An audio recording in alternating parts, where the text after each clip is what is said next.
Ecco, sono le 8:50, sono appena arrivato, tempo di montare mezz'oretta. Questa è la location, tramonto sullo sfondo. Questo è il giardino che mi ospiterà per questi 2 giorni. E niente, dai, il posto è bello, il tempo è bello, domani la sveglia è presto, quindi stasera insomma si cercherà di andare a letto ad un certo orario abbastanza abbordabile.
Eccoci, buongiorno mondo, siamo quasi pronti per la partenza. Ecco l'abbigliamento tipico del motociclista veneto.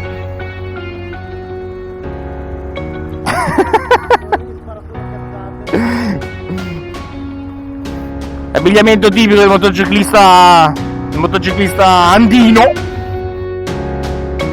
Vabbè, almeno la giacca, almeno quello. Vergogna. Partenza, colazione, siamo in ritardo come al solito, ma tanto si sa, in questi casi la mezz'ora, il quarto d'ora, la mezz'ora è sempre da gestire. Vediamo questo giro in barena in mezzo a quel che c'è, in mezzo a questo parco naturale, e poi giretto in barca alle 9:30, che aveva preso l'appuntamento, e vediamo come va. Per il resto tutto a posto. Adesso vediamo Mario che ci fa una foto. Anche lui, come si può vedere, tipico abbigliamento motociclistico.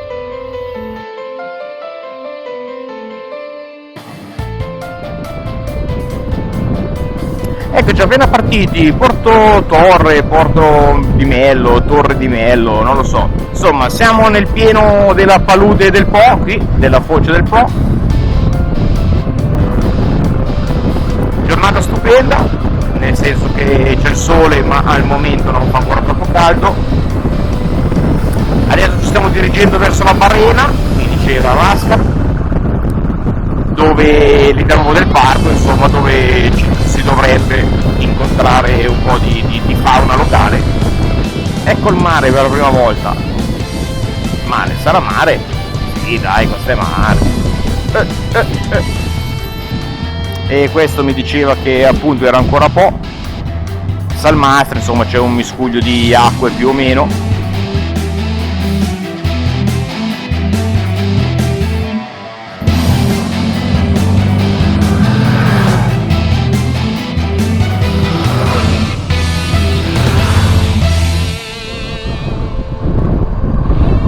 Ecco, qui si vedono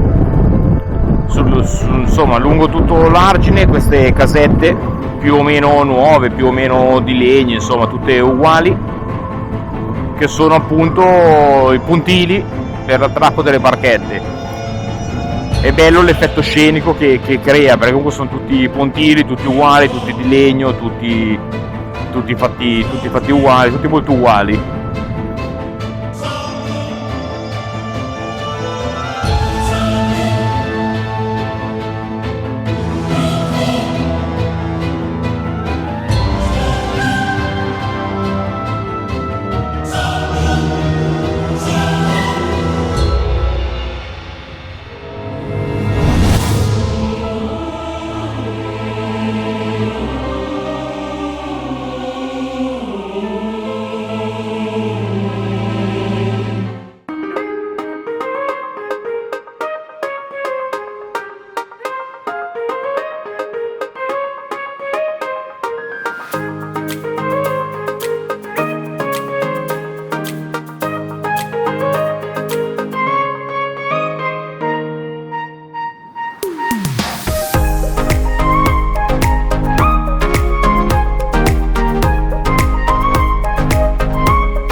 Intanto mi presento. Ciao, sono Nicky, ho una passione nella vita. Allora, se cominciate a rompere i coglioni, va bene. Mi presento anche Nicola, lui è più giovane, quindi... Ha meno problemi. Allora, se rompi il coglione che tu.